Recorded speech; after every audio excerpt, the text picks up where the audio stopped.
Viewers আমি এই ভিডিঅ'টোত আলোচনা কৰিম অসমৰ একমাত্ৰ বিখ্যাত ইউটিউবাৰ ডিম্পু বৰুৱা অৰ্থাৎ হেই দোস্তৰ বিষয়ে। তো আহক আমি এই ভিডিঅ'টোত তেওঁৰ বিষয়ে কিছুমান কথা জানো।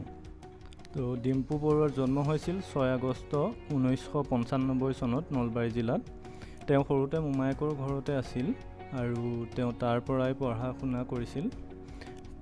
তেওঁ প্ৰথমেই মিডলেণ্ড প্ৰাথমিক স্কুলত পঢ়িছিল আৰু তাৰ পিছত তেওঁ চকতি হাইস্কুলত পঢ়িছিল আৰু তাৰ পাছত তেওঁ ব্ৰজলক্ষ্মী বিদ্যাপীঠ হাইস্কুল নামৰ এখন স্কুলৰ পৰা তেওঁ শিক্ষা আৰম্ভ কৰে আৰু তাৰ পিছতে তেওঁ ঘৰলৈ গুচি আহে মোমায়েকৰ ঘৰৰ পৰা আৰু তাৰ পিছতে দেৱীৰাম পাঠশালা হাইস্কুলত এডমিশ্যন লয়।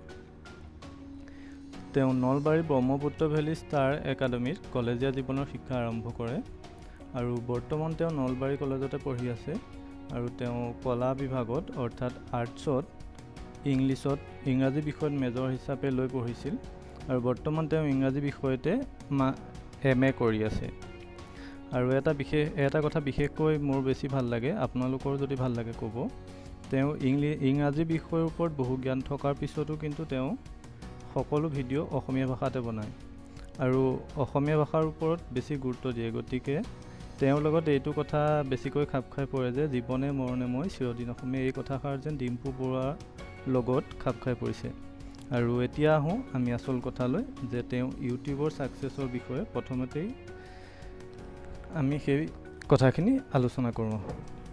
তেওঁ প্ৰথমেই এটা ছেমছাং J2 মোবাইল আছিল আৰু সেই মোবাইলটোৰে দিয়ে তেওঁ এখন চাইকেল লৈ নলবাৰী টাউনৰ বিষয়ে এটা ভিডিঅ' বনায় আৰু সেই ভিডিঅ'টো ইউটিউবত আপলোড কৰিছিল আৰু সেই ভিডিঅ'টো আমি এতিয়া আপোনালোকক অকণমান দেখুৱাবলৈ চেষ্টা কৰিম।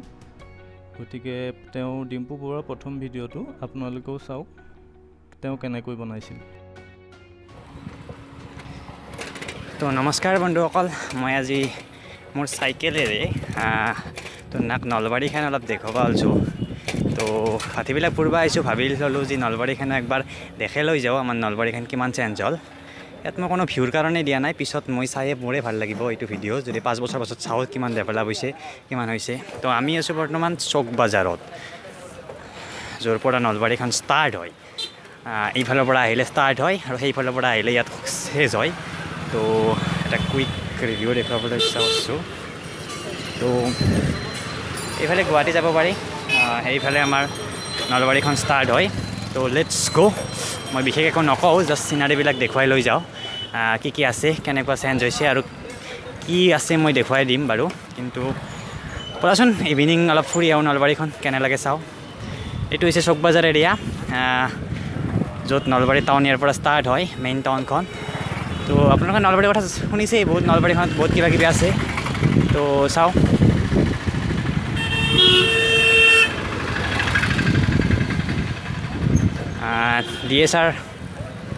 DSR কলেজ পাইছোঁ, যিটো ছায়েন্স পঢ়াৰ কাৰণে এখন বেষ্ট কলেজ নলবাৰীৰ, এখন DSR হয়।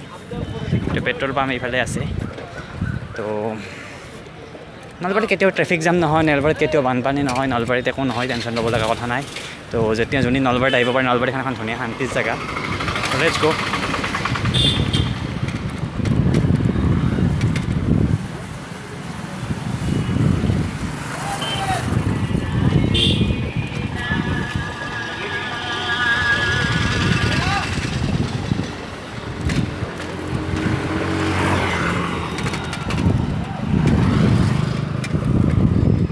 তো ৰুমা বেকাৰী পালোঁ আমি, চবেই জানে ৰুমা বেকাৰী, এইখন ৰুমা বেকাৰী হয়। এইটো আপোনাৰ শিৱ মন্দিৰ।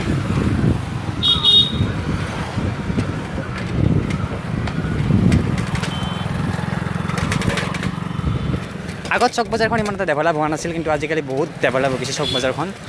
ইয়াত পেট্ৰল পাম্প আহিছে, DSR আহিছে, বেংক আহিছে, সকলোবোৰ আহি গৈছে। লেটছ গ'। আমি ইয়াৰ পৰা প্ৰায় হৰি মন্দিৰৰ লাইনলৈকে যাম আজি। জাষ্ট এটা কুইক ৰিভিউ, যোনে নলবাৰীত থাকেতো সি চিনেই এই ভিডিঅ'টো। একচুৱেলি যোনে নলবাৰীত নাথাকে তাৰ কাৰণে বনাইছোঁ, বা নাচালেও মোৰ কোনো টেনশ্যন নাই। এই ভিডিঅ'টো মোৰ কাৰণেই বনাইছোঁ। মই প্ৰায় বহু বছৰ পিছত এইটো চাই কেনে লাগে চাম, যদি ইউটিউবে ডিলিট নকৰে। আই গেছ ইউটিউবে ডিলিট নকৰে, কিয় কৰিব এইটো যদি কোনো ৰিপৰ্ট নামাৰে।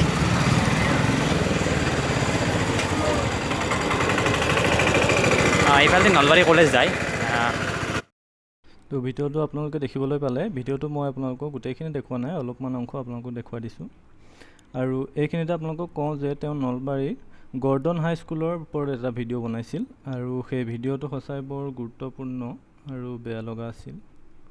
আৰু 1888 চনত স্থাপিত হোৱা সেই বিদ্যালয়খনৰ দৃশ্য দেখি সকলোৰে মনত বেজাৰ পাইছিল আৰু সেই ভিডিঅ'টো দেখি সাংবাদিক অনুপম চক্ৰৱৰ্তীয়েও ইয়াৰ বিষয়ে প্ৰচাৰ চলাইছিল, যাৰ ফলতে সেই দৃশ্য সমগ্ৰ নিউজ চেনেলবোৰতে ভাইৰেল হৈ গৈছিল।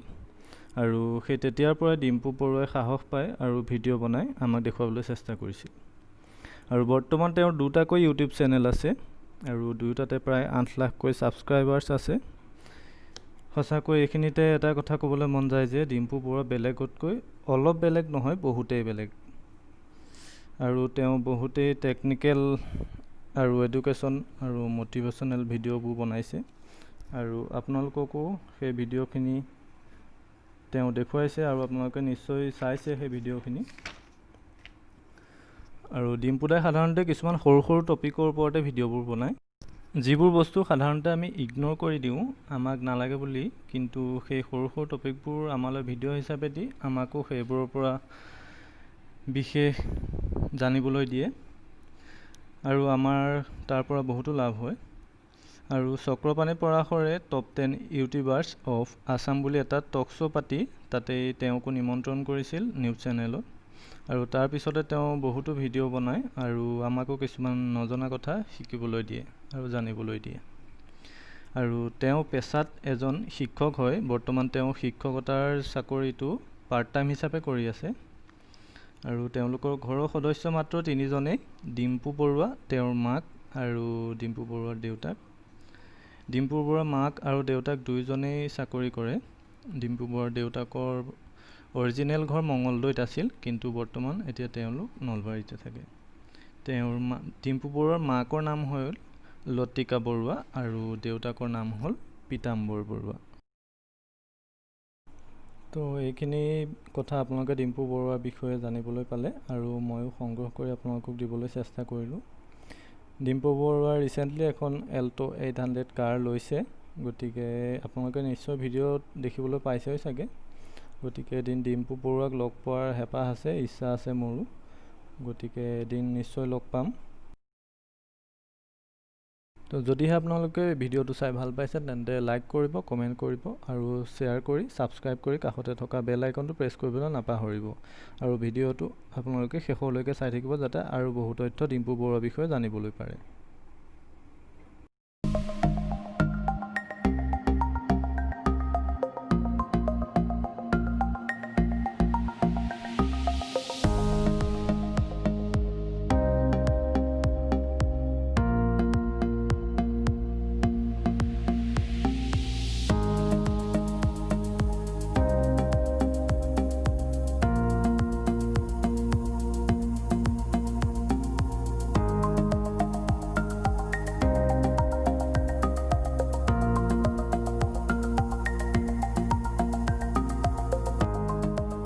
আজিলৈ ভিডিঅ'টো ইমানেই আছিলে। যদিহে আপোনালোকে ভিডিঅ'টো চাই ভাল লাগিলে তেন্তে লাইক, কমেণ্ট আৰু শ্বেয়াৰ কৰিবলৈ নাপাহৰিব। আৰু মোৰ চেনেলটোলৈ যদি আপুনি প্ৰথমবাৰৰ কাৰণে আহিছে তেন্তে হ'লে ছাবস্ক্ৰাইব কৰিব আৰু ছাবস্ক্ৰাইব কৰি বেল আইকনটো প্ৰেছ কৰিব, যাতে মই আহিবলগীয়া ভৱিষ্যতে ভিডিঅ'খিনি আপুনি সকলোতকৈ আগতে পায়।